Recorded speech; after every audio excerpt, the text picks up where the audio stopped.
जिसमें हम science and technology को आज करेंगे और इसके चारों टॉपिक्स को कवर करेंगे। जो भी बच्चे चैनल पे नए हैं, do like share and subscribe to PM Pathshala. आज हमारा सबसे पहला टॉपिक जो साइंस एंड टेक का है, GS3 के लिए हमें पूरी तरह से साइंस एंड टेक को डेडिकेटली करंट अफेयर्स को पढ़ना है। तो आज का पहला टॉपिक है ह्यूमन इन्हांसमेंट के ऊपर। अब ह्यूमन इन्हांसमेंट इंडस्ट्री क्या होती है, ह्यूमन इन्हांसमेंट का अपने आप में मतलब क्या है, ये न्यूज़ में क्यों रहा, क्यों इंडिया में इसके बारे में बात की जा रही है, तो देखते हैं। देखो, ह्यूमन एनहांसमेंट इंडस्ट्री का 2024 में पता चला कि जो इसकी वर्थ है ना, वो 125 बिलियन डॉलर्स की हो चुकी है और इसका ग्रो भी होने का है कि 2033 तक यानी 2033 तक ये 348.5 बिलियन डॉलर तक ग्रो भी कर जाएगी। तो ऐसा पता कैसे चला? जब ना आई मार्क की ना एक रिपोर्ट निकल कर आई, तो इस रीसेंट रिपोर्ट से हमें पता चला कि जो ये इंडस्ट्री है, ये काफ़ी ज़बरदस्त काम कर रही है। ये आई मार्क के द्वारा हमें पता चला है। तो अब जैसे आई मार्क सर्विसेज जो लिमिटेड है, बेसिकली ये काम क्या करती है, पूरा एनालिसिस करती है ये, ठीक है ना। तो इन्होंने ही क्या करा, पूरा का पूरा निकाल के बताया कि भाई इस सेक्टर में तो काफ़ी वो है, लाइक काफ़ी इसमें हम कह सकते हैं कि ये काफ़ी काम करने वाला सेक्टर है ये। तो यही ह्यूमन जो इन्हांसमेंट वाला मार्क है ये, तो ये इसी में कह रहा है कि काफ़ी ये ना बहुत कुछ निकालता है। देखो, ये ना ग्लोबल ह्यूमन इन्हांसमेंट मार्केट को भी बता रहा है कि वो भी काफ़ी कुछ बढ़ रही है, आगे से आगे बढ़ रही है। तो आई मार्क ग्रुप ने ही ये एक टाइटल करके इसकी ना कई रिपोर्ट्स भी आई हैं। तो जो इनकी एक रिपोर्ट आई थी ना, लेटेस्ट रिपोर्ट, उसमें यही था कि human enhancement market report by इनके द्वारा, मतलब आई मार्क के द्वारा ही ये रिपोर्ट को लेकर आया गया है। क्या ट्रेंड्स हैं, क्या ये सारा टॉपिक है, इसके बारे में हम समझते हैं भाई क्या है ये। अब ना देखो, ह्यूमन एनहांसमेंट का मतलब होता है कि ना नेचुरली या आर्टिफिशियली या टेक्नोलॉजी की मदद से आप किसी की बॉडी को ऑल्टर करोगे, ताकि जो उसका फिजिकल या उसका जो सोचने की कैपेसिटी है, यानी कॉग्निटिव जो उसकी कैपेबिलिटी है और जो उसकी फंक्शन है, उसको ऑल्टर करने को ह्यूमन एनहांसमेंट कहते हैं। अब इसको करने के लिए ना गाइस क्या किया जाता है, ड्रग्स का इस्तेमाल किया जाता है, हॉर्मोन्स का इस्तेमाल किया जाता है, इम्प्लांट्स का, जेनेटिक इंजीनियरिंग का, और इवन डाइटरी सप्लीमेंट देकर, और या उसकी कोई कॉस्मेटिक इंजरी कर कर सेल्फ इम्प्रूवमेंट की जाती है। बात समझ रहे हो? बड़ा जबरदस्त काम है ये। इसमें आप किसी की बॉडी को क्या कर रहे हो, ऑल्टर कर रहे हो, ताकि उसका क्या हो जाए, उसकी सोचने समझने की, उसकी दिखने की जो शक्ति है वो और ज़्यादा बढ़ जाए। तो अनलाइक ट्रेडिशनल मेडिसिन जहाँ पर आप सिर्फ इलनेस को क्योर कर देते हैं, ह्यूमन एनहांसमेंट का काम है कि ह्यूमन लिमिट्स को सरपास करना। एग्जाम्पल के तौर पर अगर ह्यूमन एनहांसमेंट आ गया, एडवांस हो गया अगर, तो जैसे मलेरिया है, ट्यूबरक्लोसिस है, ये फिर इसको बहुत आसानी से आप मात दे दोगे। अब ये कह रहा है कि ह्यूमन एनहांसमेंट के टाइप्स क्या क्या होते हैं। तो टाइप ऑफ जो ह्यूमन एनहांसमेंट है, वो पहला क्या है, फिनोटाइपिक है।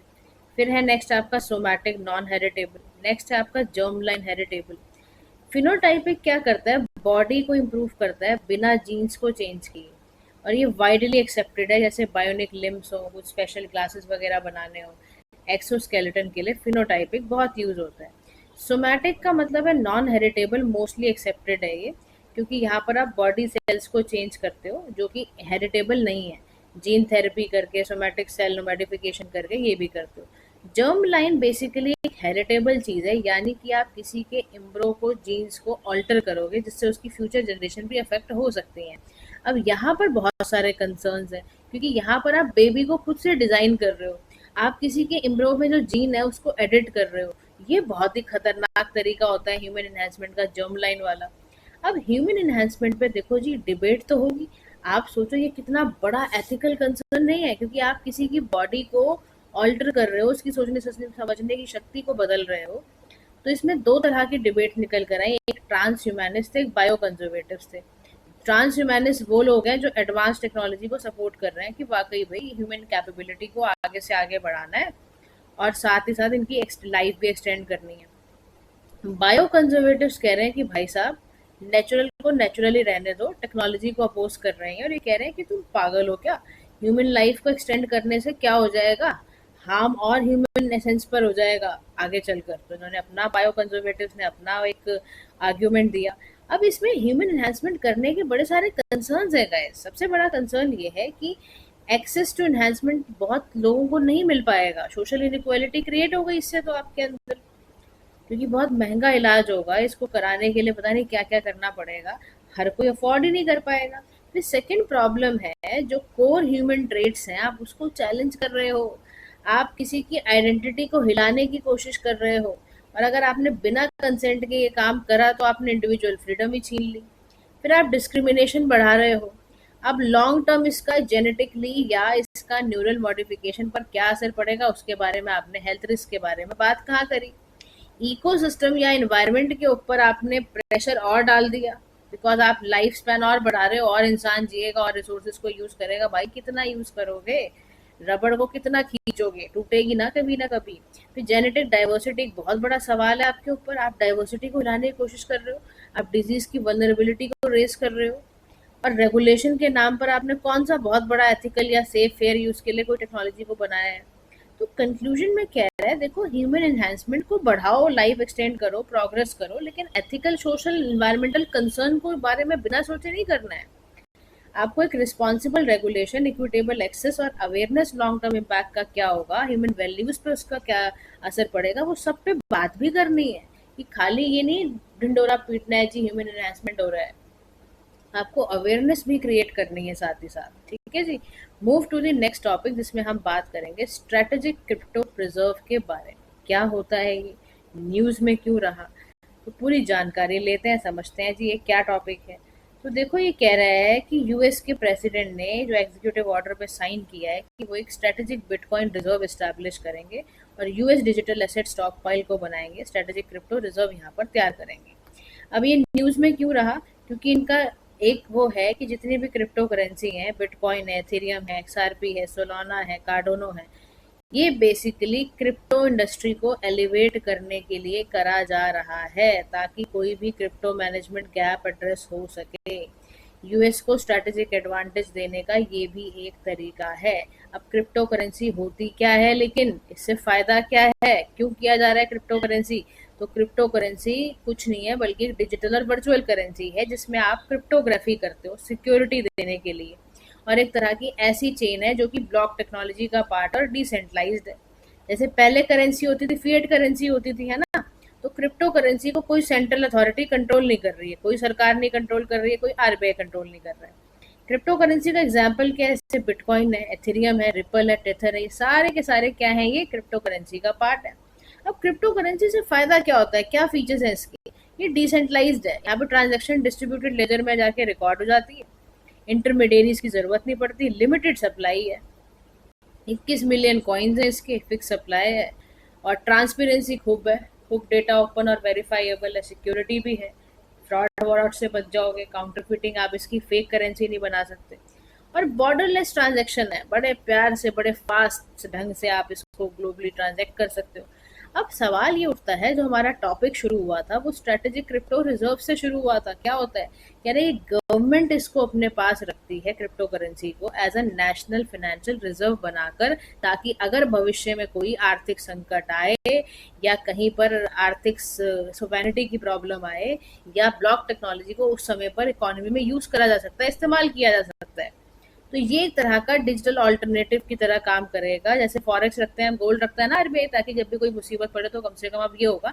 अब कहा जा रहा है जी स्ट्रेटेजिक क्रिप्टो रिजर्व रखे जाएंगे, तो ये क्या करेंगे, इनको फुली डिफाइन किया जाएगा और इसमें सिमिलैरिटी देखी जाएगी स्ट्रेटेजिक पेट्रोलियम रिजर्व के अकॉर्डिंग, और इसका क्या असर पड़ेगा वो सब कुछ एनालाइज करने वाले समय पे होगा। अब कह रहा है कि देखो जी, चलो यूएस तो ये कर रहा है, लेकिन क्या इंडिया को अडॉप्ट करना चाहिए। तो उसके कुछ फेवर में और कुछ इसके अगेंस्ट में बात आई है, ध्यान से समझना। देखो, जो लोग फेवर कर रहे हैं, जो कह रहे हैं कि भारत को भी स्ट्रेटेजिक क्रिप्टो करेंसी रिजर्व रखने चाहिए, तो वो कह रहे हैं देखो, तो डाइवर्सिफिकेशन हो जाएगी, क्रिप्टो करेंसी का लो कोरिलेशन है, कोरिलेशन है ही नहीं गोल्ड से, बॉन्ड से, इक्विटी से, तो पोर्टफोलियो रिस्क की दिक्कत ही नहीं आई, सबसे पहली बात तो रखने में क्या हर्ज है। फिर ये कह रहे हैं इकोनॉमिक शॉक कभी भी लगेगा, मान लो वल्नरेबिलिटी, जियोपॉलिटिकल कुछ शिफ्ट हो जाए, ट्रेड वॉर हो जाए, कुछ भी हो जाए, या एक्ट एज अ हेज भी आप रख सकते हो यूएस डॉलर फ्लक्चुएशन में भी, तो भी आपके लिए ये इकोनॉमिक शॉक से बचा लेगा। फिर कॉस्ट एफिशिएंट, आपके एफिशिएंट रेमिटेंस आएंगे, रेमिटेंस की जो फीस वगैरह का स्लैश आउट हो जाता है, आपकी सेविंग नहीं हो पाती, उससे बचोगे आप। आपको रेमिटेंस नुकसान नहीं करेंगे। फिर टेक्नोलॉजिकल लीडरशिप में भी आपको कुछ ना कुछ तो चाहिए भी, आपको अपना ब्लॉकचेन वगैरह भी आप चाहते हो इनोवेट करना तो इस्तेमाल कर पाओगे। हाई रिस्क पोटेंशियल की बात ये कह रहे हैं कि हिस्टोरिकली जो क्रिप्टो रिटर्न्स होते थे वो ट्रेडिशनल एसेट से भी ज़्यादा अच्छे होते थे। अब बिटकॉइन में भी देखो ना 200x ग्रोथ देता है वो। तो फाइनेंशियल सोवेनिटी भी आ जाएगी भाई, आपको रिलाई नहीं रहना पड़ेगा ना स्विफ्ट पे, दूसरे इकोनॉमिक डिपेंडेंस खत्म हो जाएगी आपकी। अब जो लोग तो देखो जी इसके फेवर में उन्होंने तो बातें कही ये वाली, अब जो अगेंस्ट में है वो कह रहे हैं भाई साहब मार्केट रिस्क बढ़ जाएगा और ज्यादा, कह रहा है कैसे प्राइस स्विंग होगा, कह रहा है बिटकॉइन 80% ड्रॉप कर गया था 2022 में, पूरा धकेल दिया था उसने, पूरी इकोनॉमी को धक्के में मार दिए थे अच्छे खासे वाले। फिर आरबीआई का reserve on political stance, RBI हमेशा वार्न करता है कि कोई भी क्रिप्टो करेंसी इस तरह की रिस्क में मत पड़िए आप। आरबीआई हमेशा सेंट्रल बैंक डिजिटल करेंसी को फेवर करता है, कोई भी डिसेंट्रलाइज के ऊपर वो हमेशा कहता है सीबीडीसी का इस्तेमाल करो वरना मॉनेटरी थ्रेट पे फंस सकते हो। तो कह रहा है कैसे यूज करने की बात कर रहे हो फिर आप, रेगुलेटरी चैलेंज नहीं होगा अगर मान लो कोई कॉन्फ्लिक्ट आ जाए एग्जिस्टिंग फाइनेंशियल लॉस से और फ्यूचर जनरेशन की सर्टेनिटी से, तो कैसे करोगे। और क्रिप्टो करेंसी क्रिप्टो वॉलेट जो होते हैं मैसिव लॉस भी यही कमाते हैं। हैक हो गया था 2021 में ही, $600 मिलियन पॉली नेटवर्क हैक हुआ था, लगाओ। इन्वायरमेंट का इम्पैक्ट पता है क्या पड़ता है इससे, पता है कितनी माइनिंग करनी पड़ती है, कितने पैसा कितनी एनर्जी खर्च होती है इसमें। और क्लाइमेट गोल्स एसडीजी गोल्स को तो आपने बिल्कुल ही गड्ढा मार दिया है, खत्म ही कर दिया है। फिर अडॉप्शन बैरियर्स की प्रॉब्लम है, पब्लिक इतनी जल्दी नहीं चीज़ों पर ट्रस्ट करती है, लिक्विडिटी चैलेंज हो जाएगा ये आ गया क्रिप्टो करेंसी वगैरह तो। और लोग आज भी कैश अपने हाथ में आता है तो उनको लगता है हाँ जी पैसा है मेरे पास, तो कहाँ से करेंगे। तो वे फॉरवर्ड में कह रहा है जी, इसीलिए आप क्या करो, आप सबसे पहले स्टार्ट करो स्मॉल स्मॉल तरीके से, 1 और 2% का फॉरेक्स रिजर्व आप क्रिप्टो में रखो। आप एक रेगुलेशन लर्न करो, पहले सिंगापुर जापान से सीखो, उनके पास बैलेंस मॉडल है क्योंकि। फिर इनोवेशन करो आप, और टेक्नोलॉजी का एक्सपर्टीज भी इस्तेमाल करनी है कि कस्टडी सोल्यूशन कैसे निकलेंगे, इसका इंफ्रास्ट्रक्चर कैसे बनाना है, बिना बिना सोचे समझे नहीं करना है काम, प्रोटोटाइज करो अपना पूरा रेमिटेंसेस वगैरह एंड ऑल। उसके बाद अपना ना जो भी इंटरनेशनल स्टैंडर्ड्स हैं उसको जो भी पूरी तरह से अलाइन करने की कोशिश करनी है, ठीक है। Move to the next topic जिसमें हम बात करेंगे लाइट सुपर सॉलिड के बारे में। लाइट सुपर सॉलिड क्या है उसके बारे में समझते हैं। कह रहा न्यूज में इसलिए रहा क्योंकि फॉर द फर्स्ट टाइम जो scientist of Italy national research council है उन्होंने सुपर सॉलिड बनाया है फ्रॉम लाइट से। अब सुपर सॉलिड क्या होता है, रेयर अर्थ मैटर है। कैसा मैटर है, रेयर अर्थ मैटर है जिसमें कि सॉलिड लाइक स्ट्रक्चर है, फ्रिक्शनलेस आपका यहाँ पर फ्लो है। ये क्वांटम मैकेनिक्स की तरह काम करता है इसमें। और इसमें क्या होता है बेसिकली, पार्टिकल्स जो है वो कंडेंस होते हैं ऑर्डरली क्रिस्टलाइन सॉलिड में और लिक्विड की तरह मूव करते हैं। इसमें कोई फ्रिक्शन होता ही नहीं है। विस्कोसिटी ना होने का मतलब ये होता है कोई फ्रिक्शन नहीं होता। सुपर सॉलिड ऐसा मैटर है जो सॉलिड लाइक स्ट्रक्चर की तरह है लेकिन फ्रिक्शन लेस फ्लो है इसका। और क्वांटम मैकेनिक्स के लिए बेस्ट चीज़ है सुपर सॉलिड। इनिशियल रिसर्च इसकी सबसे पहले हुई थी 1960 में और इसका डेमोन्स्ट्रेशन 2017 में किया गया था जब अल्ट्रा कोल्ड बायो बोस-आइंस्टाइन कंडेंसेट था ना, तब इसका इस्तेमाल किया गया था। अब बड़े मजे की बात देखो, जो सुपर सॉलिड है ना इसके लिए ना बहुत कम टेम्परेचर चाहिए, मतलब अगर जीरो के आसपास भी है तो वहां पर भी आप क्वांटम के इफेक्ट्स देखोगे। अच्छा, at this temperature atoms minimal energy में होते हैं, मैटर लेकिन अनयूजुअल वे में बिहेव करता है, तो बड़ा जबरदस्त मैटर निकल कर आया ये। फिर साइंटिस्ट ने कहा ये एब्सोल्युटली जीरो भी नहीं है और ये एक्सट्रीमली क्लोज है लैब वाली कंडीशंस के अकॉर्डिंग भी। तो करंट रिसर्च में पाया गया है कि बहुत ही सही तरीका है अगर हम ना पोलरिटन सिस्टम को समझना चाहते हैं। अब ये क्या होता है, यानी हम ना लाइट्स फेंकेंगे और ना ये देखेंगे क्वासी जो पार्टिकल्स हैं वो कैसे इंटरेक्ट करते हैं। तो मैथमेटिकल कंस्ट्रक्ट है, एलिमेंट्री एक्साइटेशन से सॉलिड में कैसे चल रहा है, स्पिन वेव्स कैसे चल रही हैं। तो पार्टिकल्स, क्योंकि कई पार्टिकल मैटर में कंसिस्ट नहीं होते हैं तो उस मैटर्स को यहाँ पर कहा जाता है, ऐसे पार्टिकल्स को कहा जाता है कि वो क्वासी पार्टिकल्स हैं। अब समझने की जरूरत है कि सुपर सॉलिड में क्यों जरूरत है ऐसी चीजों की। देखो बड़े मजेदार की बात है, कन्वर्ट करना लाइट को सुपर सॉलिड में क्यों सिग्निफिकेंस है, क्योंकि सुपर सॉलिड लिक्विड जो होगा वो क्वांटम बिट्स को स्टेबल रखेगा जो क्वांटम कंप्यूटिंग की एडवांसमेंट के लिए जरूरी है। दूसरा, ये लाइट को मैनिपुलेट कर देगा तो इससे ऑप्टिकल डिवाइसेस में तो क्रांति आ जाएगी, फोटोनिक जो आपके सर्किट होंगे वो अच्छे से काम करेंगे। अब ये करते होते हैं क्या है, ये मैनिपुलेट करते हैं लाइट को एट दिस लेवल ताकि जो रिसर्चर है ज़्यादा से ज़्यादा मटेरियल साइंस और इससे एडवांसमेंट वगैरह कर पाए। अब लाइट क्या है, फास्टेस्ट फिजिकल थिंग है। लाइट बेसिकली ट्रैवल करती है बड़ी ज़बरदस्त स्पीड से और यहाँ वेव पार्टिकल पे चलती है ये। और क्वांटम मैकेनिक्स पे चलने का मतलब ही यही है कि लाइट साइमल्टेनियसली बिहेव करे, कभी पार्टिकल की तरह कभी वेव की तरह। समझ रहे हो? तो ये इस तरह का फ़ायदा देने वाली है। Move to the next topic, जिसमें हम लास्ट टॉपिक को आज डिस्कस करने जा रहे हैं, एंटी रेट्रोवायरल थेरेपी ड्रग्स के बारे में। क्या है ये समझते हैं। देखो, सुप्रीम कोर्ट ऑफ इंडिया ने डायरेक्ट किया था सभी स्टेट्स को कि भैया रिस्पांस भरो, बताओ जल्दी बताओ, प्रोक्योरमेंट परचेज कहाँ से करते हो, सप्लाई कैसे हो रही है एंटी रेट्रोवायरल थेरेपी ड्रग्स की, जो भी लोग HIV एड्स से ग्रस्त है उनको कैसे आप हैंडल कर रहे हो, क्या रिस्पांस रहता है आपका। तो समझते हैं। एंटी रेट्रोवायरल थेरेपी ड्रग जो होता है ये उन पेशेंट को दिया जाता है जो व्यक्ति HIV से ग्रस्त है और उसको एंटी HIV ड्रग्स की ज़रूरत है। ART का प्राइमरी गोल ही यही है कि वायरल का लोड अनडिटेक्टेबल लेवल से रिड्यूस करना, ताकि HIV का जो ट्रांसमिशन का रिस्क है, यानी किसी और को ना फैला दे वो बंदा। अनडिटेक्टेबल मतलब अनट्रांसमिटेबल, सीधा सा मतलब है। अगर अनडिटेक्टेबल लेवल पर आपने रिड्यूस कर दिया तो फैलेगा नहीं फिर। अब इसमें ना HIV की मेडिसिन, अलग अलग मेडिसिन को यूज़ किया जाता है, 2 से 4 ड्रग्स का इस्तेमाल, ताकि ज़्यादा से ज़्यादा अच्छे से इफेक्टिवली वो कर दे। इसमें TLD टेबलेट चलती है, टेनोफोबिर, लेमिविडाइन एंड डोलिटोग्रेविर करके टैबलेट चलती है, वो खिलाई जाती है इसमें। अब एक बात ध्यान से सुनना, it should be noted that ART HIV का क्योर नहीं है, बल्कि ये HIV वाले पेशेंट को एक लॉन्ग लाइफ और हेल्दी लाइफ देगा। ध्यान रखना, एंटी रेट्रोवायरल थेरेपी HIV का इलाज नहीं है गाइस, ये सिर्फ उसकी लाइफ को बढ़ाने का तरीका है। और भारत में ART ड्रग्स को मैनेज किया जाता है नाको द्वारा, यानी नेशनल एड्स कंट्रोल ऑर्गेनाइजेशन द्वारा। यही प्रोक्योर, रेगुलेट, डिस्ट्रीब्यूट करती है। और नाको इम्प्लीमेंट कर रखा है इसने, नेशनल एड्स कंट्रोल प्रोग्राम।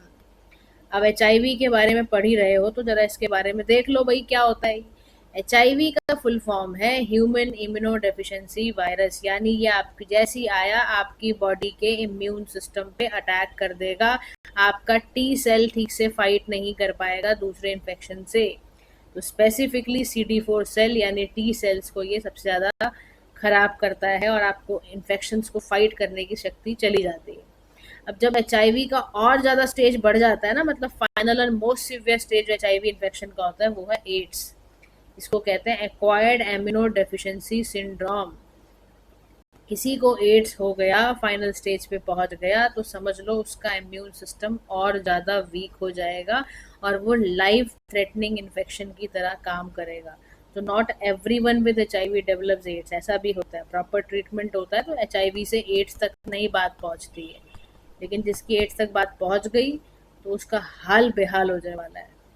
फिर ट्रांसमिशन क्या है। HIV direct contact, certain body fluid से पहुंच जाता है। भैया आपने अनप्रोटेक्टेड सेक्सुअल कॉन्टैक्ट बनाए, चला गया फ्लूइड के तहत। ब्लड टू ब्लड कॉन्टैक्ट हुआ तब भी चला गया, मदर से चाइल्ड पे चला गया। तो भारत में भी स्टेटस इसका बड़ा गंभीर है। कह रहा इंडिया HIV एस्टिमेशन 2023 की रिपोर्ट के द्वारा 2.5 मिलियन लोगों को भारत में HIV है। नॉर्थ ईस्टर्न रीजन के स्टेट को सबसे ज़्यादा HIV है, 2.70% मिजोरम में, 1.36% नागालैंड में, मणिपुर में। फोर्थ यहाँ पर बोल रहा है कि देखो जी, fourth high prevalence state southern India में सबसे ज़्यादा है 4 स्टेट्स के अंदर, आंध्र प्रदेश, महाराष्ट्र, कर्नाटक, तमिलनाडु में आपको 55% से भी ज़्यादा HIV इन्फेक्शन देखने को मिलेंगे। तो क्या करो। कह रहा जी इसके लिए ग्लोबल एफर्ट तो चलाए जा रहे हैं।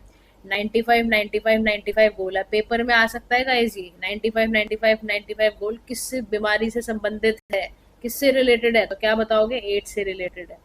बाय 2030 हम ये चाहते हैं कि 95% जो लोग HIV में रह रहे हैं उनको स्टेटस मिले, अगर डायग्नोस हो गया तो उनको ART मिले और उससे उनका वायरल सप्रेस हो। तो ये बोला जा रहा है, यही कसम खाई गई है। ग्लोबल फंड बनाया गया है, एड्स से, ट्यूबरक्लोसिस, मलेरिया को फाइनेंशियल सपोर्ट दिया जाता है डेवलपिंग कंट्री के लोगों को। भारत ने भी नेशनल एड्स कंट्रोल प्रोग्राम 1992 से चलाया, उसका 5th फेज चल रहा है 21 से लेके 26 तक, 2021 टू 26 तक। फ्री ART ट्रीटमेंट केयर दिए जाएंगे, फ्री ART ड्रग्स दिए जाएंगे 700 ART सेंटर्स के अंदर। HIV एड के अंदर फ्री ART दिया जा रहा है। जितने भी HIV पॉजिटिव इंडिविजुअल हैं उनको लीगली प्रोटेक्ट किया जा रहा है, उनको फ्री में एंटी रेट्रोवायरल थेरेपी दी जा रही है कि वो बच सके। ठीक है, शॉर्ट्स क्योंकि ज़्यादा हैं, अच्छे से डिटेल में करेंगे। आज के लिए आपके लिए इतना ही। ठीक है, तो गाइस फिर मिलते हैं कल। हम दूसरी क्लास में अपनी साइंस एंड टेक के शॉर्ट्स करेंगे, MCQ सॉल्व करेंगे। तो thank you so much for listening, have a nice day to all.